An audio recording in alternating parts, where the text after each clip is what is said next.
There we go. That's the one. Welcome back, ladies and gentlemen. Today we got the first time that I'm ever using this software. So I'm struggling to, I was looking at the light earlier. Need to look at the camera. But anyways, I like this little software that Jeremy uses. Today we're going to be going through just some earnings that are coming up for the week, what I'm going to be doing about it, and also the Biden capital gains tax. So I've got a bunch of scattered thoughts that I wrote down. I wanted to share those with you guys. If I sound a little sick, it's because I am sick. And had a rough weekend with the 18.6 mile ruck march. So apparently not as rough as other people's lives on my last video. But anyways, interesting earnings we've got going on this week. We've got some earnings from 3M. I'll be watching that. I actually have some shares in that company. Tesla will be the one that everybody is looking at. You really never know what's going to happen with Tesla. They could surprise to the upside, surprise to the downside, but if they do have a big crash, that could be a pretty good buying opportunity. They tend to sell at a premium, so that seems to be what type of support they are building there. So another one that'll be interesting, I think, is Facebook over here, Facebook and Apple. Microsoft, that'll be interesting. Visa, that'll be interesting just to get a good sense of what's going on in the economy in general, just because as people are making payments, it's a good measure of economic activity, the velocity of money, yada, yada, yada. McDonald's is another holding of mine, and it'll be interesting to see Altria over here. I'm hoping for some negative price action on Altria, because if we can get some negative price action on Altria, that'll be a really good value at the price that it's selling at. Gilead is selling for really cheap over here, very good dividend stock. That'll be interesting to see what they report over there as far as the health sciences sector. I'll be looking at Microsoft, or rather McDonald's there, and Chevron. That's another holding. So that's what I'm looking at as far as earnings.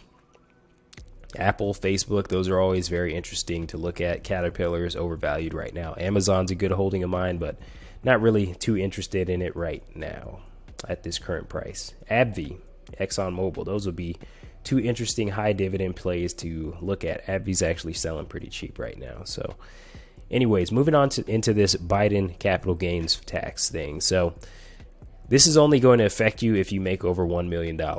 And I don't want to give the overly biased version of, what people from the quote unquote right or left will tell you. The thing is, when you take money from one group of people and you give it to another group of people, some people will benefit and some people will, things will be worse for them. And it's not always the people who the media portrays as it being a good or a bad thing for. Sometimes there's some unseen effects, right? Ones that you can only understand if you understand the full economic impacts of these policies. So let's go into my little Microsoft Word document, and we'll look at all the notes that I took that I wanted to give you guys for today. So one thing that this is for yesterday, what you focus on grows. So if you focus on the negativity, it definitely grows into your life. You'll see a lot of it come into your life. And that shouldn't be here. Delete that. But it is true. Kevin O'Leary had a video about $100 a week. That's all it takes to become a millionaire. And what you focus on grows. So that's just a note on that. All right. So I wanted to talk to somebody about, they asked me, what is my financial goal? Somebody is blowing me up right now. Jesus Christ. What is my financial goal? So I actually calculated my retirement number. So let's go ahead and run this again really quick.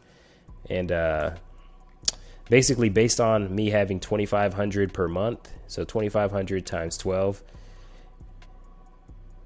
So that's 30,000 a year. Multiply that by 25, right? Use the rule of 25 there. That's my financial independence number. So if I can get to 750,000 in net worth, cash flowing assets, that would be my retirement number. And I think that I can hit that within the next anywhere between 3 to 6 or 7 years, right? So 6 or 7 years would be kind of overshooting it. So anywhere between the next, 3 to 7 years, I think I can hit that. So with my timeline being 3 to 7 years, these types of boring dividend paying stocks, the ones that don't go up very much, but they don't go down very much, that's where my time horizon's at. So I just wanted to kind of, who is sending me all these messages? I don't get it. Seriously, you guys never message me until today. But anyways, let's talk about the capital gains tax proposed hike.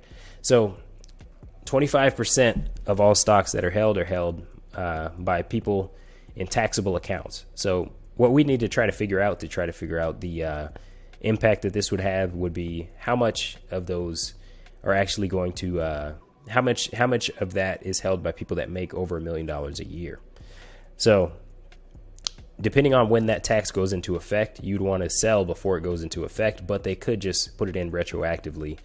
And at that point, there's nothing you can really do about it. You know, you sell, and there's more implications, which we'll get into later in the video. So 75% is held in retirement accounts, not-for-profits, and foreigners.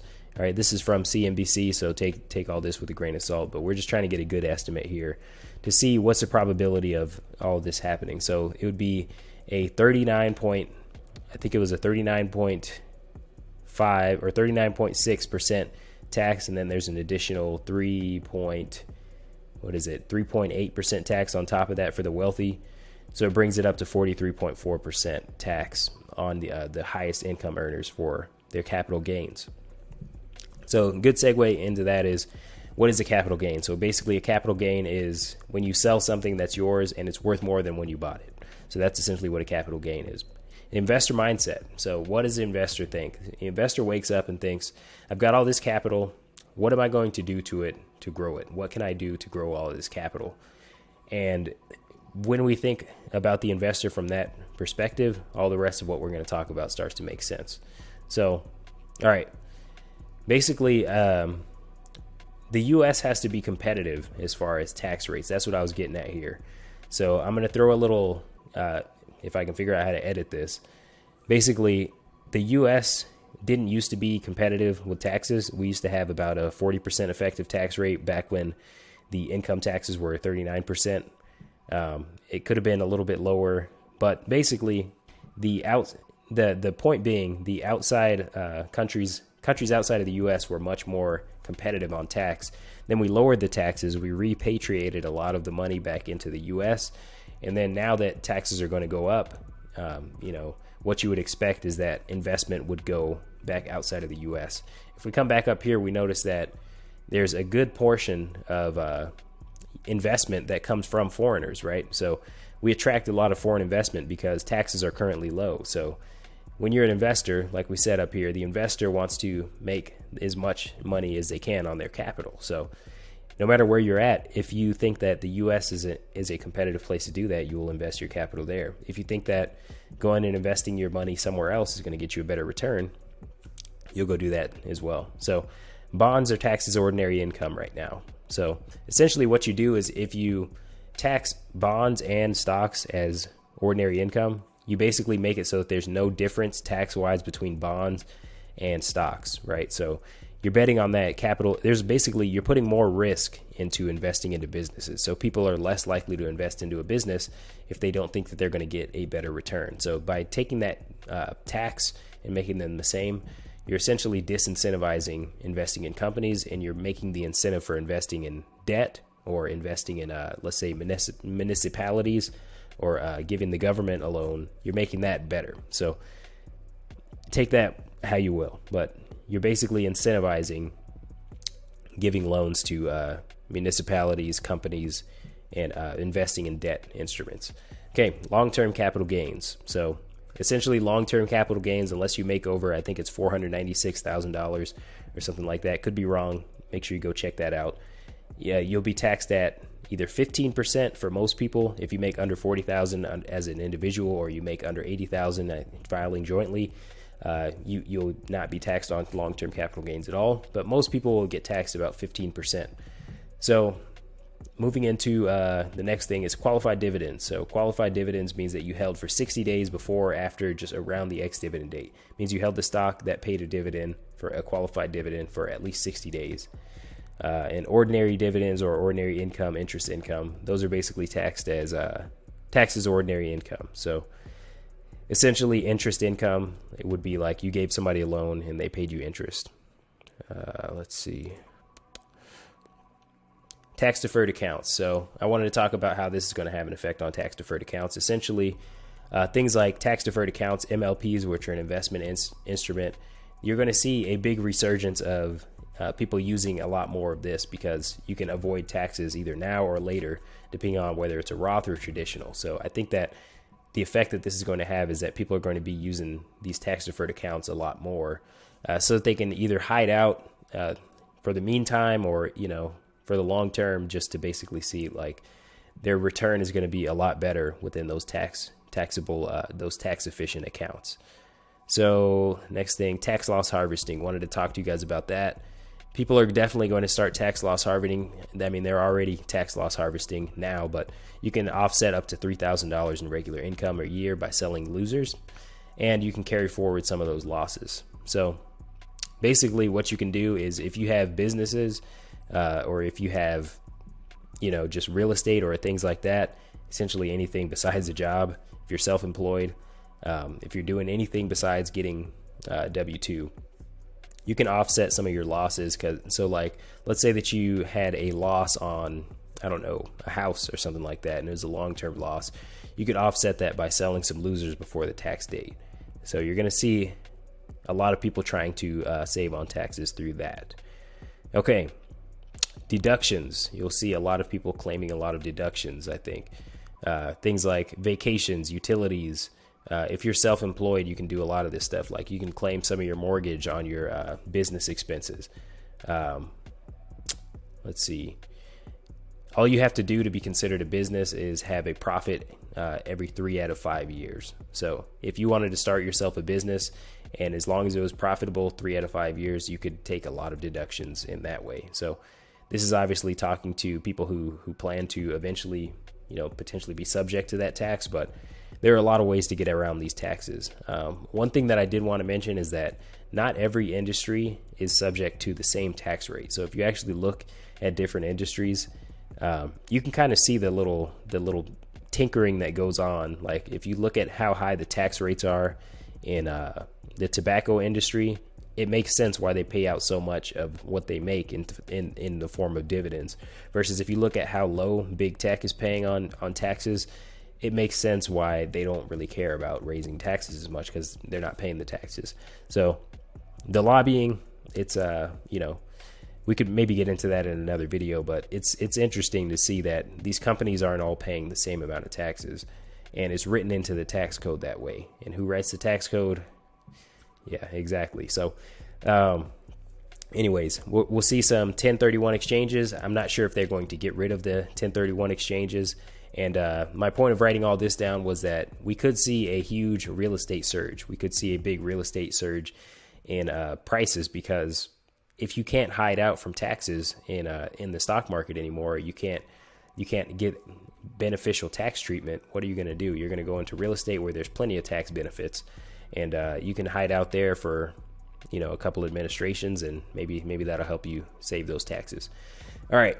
So down here is my opinion on this thing. So basically, if you look at a chart of tax revenue over time and tax rates over time, they don't necessarily go up and down with each other. So just because you put the tax rates up doesn't mean that the tax revenue goes up. Sometimes you put the tax rates up and people just go around the new taxes. So they'll send their capital out of the country, or they'll just find a way to go around the taxes. The tax code is a very convoluted and complex thing that you can't just raise one part of it and think that people are going to suddenly pay taxes. You could raise one part of the tax code, one tax rate, and then people just stop investing in that type of investment. So you kind of create incentives and disincentives. That's how you have to think about the tax code.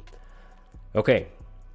So my opinion on this, I think that, this is kind of, I wouldn't call it virtue signaling, but it's kind of like a head fake for the public, because they don't really need to raise taxes to pay for things. They haven't been paying for things with actual money. It's like if I went and asked my parents for $300 and I knew I was going to buy something for $500 on a credit card. They have been deficit spending for a very long time. And let's see. I think we're almost done here, but we've got a couple more little things in here. So there's a couple other ways to avoid these taxes. One we already talked about: sell investments now. Never sell investments. We already talked about repatriation, 1031, farmland and speculation. So buying land and actually just holding on to that land. We talked about that. Municipal bonds, I think we are done here. But yeah, anyways, I think so we're just talking about how it creates a disincentive to invest in the U.S. stock market. So we could see foreign capital flow out. We could see our own capital flow out. They don't really talk about the negative impact that it has on jobs. Job creation typically comes from the private sector. They're talking about how, taking all this money is going to help with childcare and things like that. But what does that do on the private sector? Basically, the only thing that the public sector has is what they take from the private sector. So when you take something from the private sector, now they have less ability to actually afford that thing. So you become a little bit more dependent on the government to provide that thing, because why would I provide something if I'm already funding the government to provide it, right? So that's kind of a conspiracy theory-ish thing. Like, why would you have one side of the coin that's trying to weaken the private sector and make it so that, everybody needs the government to have education and childcare and all these things? So it's kind of like, you really, it makes you think, I guess. So what else do we got here? Okay. Last thing I've got here is who it's going to affect the most. It's going to affect, very high income earners or people who are old. So if the stock market crashes, the people who tend to have most in the stock market are people who have pensions, people who are old. So this is going to shoot grandma in the foot for sure if this goes through. And I don't want to talk about gold and oil. They're trending down. But anyways, hopefully you guys like this video. Oh, last thing was, I don't think people care about COVID anymore. I'm looking at my my Instagram stories. I see people going to concerts. I see people going to all kinds of stuff. No masks, people in bars. I don't think that the populace really cares about COVID anymore. The media wants you to care about COVID, but I don't think the populace cares about COVID. You look at even my most liberal left of friends, they're partying too. So I wouldn't even pay attention to COVID at this point as far as my economic decisions, because governments can lock us down, but as far as consumer behavior, people are back out. People are back doing what they do. So anyways, hopefully you guys like this video, and if you did, make sure you give it a thumbs up. Never used this loom thing before, but I'll see you guys in the next video.